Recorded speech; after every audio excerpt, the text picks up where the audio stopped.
Tha'labah bin Hatib, harta yang menguji keimanan.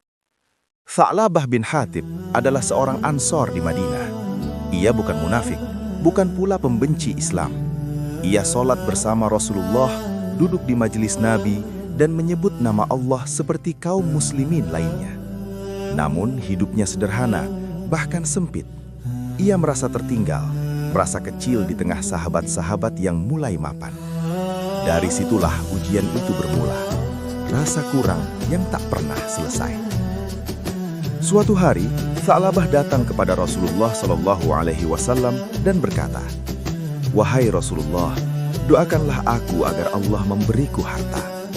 Rasulullah menatapnya lama, lalu Nabi bersabda dengan lembut namun tegas, "Sedikit yang disyukuri lebih baik daripada banyak yang tidak mampu kau tunaikan."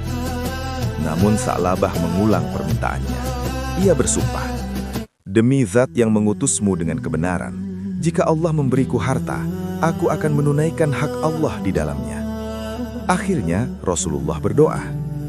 Doa itu dikabulkan, dan disinilah ujian sebenarnya dimulai. Harta Tha'labah bertambah cepat. Kambing-kambingnya berkembang biak hingga Madinah terasa sempit. Ia pindah ke pinggiran kota.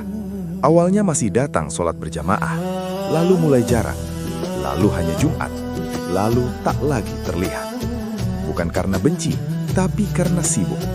Dan kesibukan itu perlahan menghapus rasa butuh kepada Allah.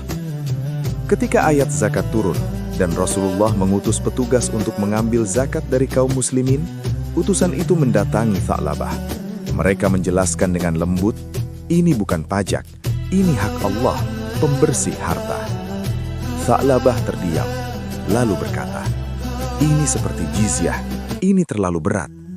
Kalimat itu menjadi titik jatuhnya. Ia menunda, ia ragu, ia menolak, bukan karena miskin, tapi karena takut berkurang. Dan disitulah Allah menurunkan peringatannya. Dan di antara mereka, ada orang yang berjanji kepada Allah, jika Dia memberi kami sebagian dari karunia-Nya, niscaya kami akan bersedekah. Tetapi ketika Allah memberi mereka karunia-Nya, mereka kikir dan berpaling. Ketika ayat itu dibacakan, Tha'labah tersentak. Ia sadar, ayat itu tentang dirinya. Ia segera membawa zakatnya dan datang kepada Rasulullah dengan wajah penuh penyesalan. Namun Rasulullah bersabda, "Allah telah melarangku menerima zakatmu.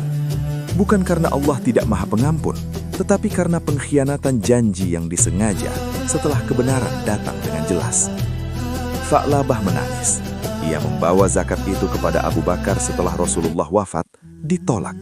Ia mendatangi Umar, ditolak. Ujian itu tidak diangkat di dunia. Dan disitulah letak pelajaran yang paling menggetarkan. Tidak semua yang kita minta baik untuk iman kita. Doa yang dikabulkan bisa menjadi ujian paling berbahaya. Kekayaan tidak merusak semua orang, tapi membuka siapa kita.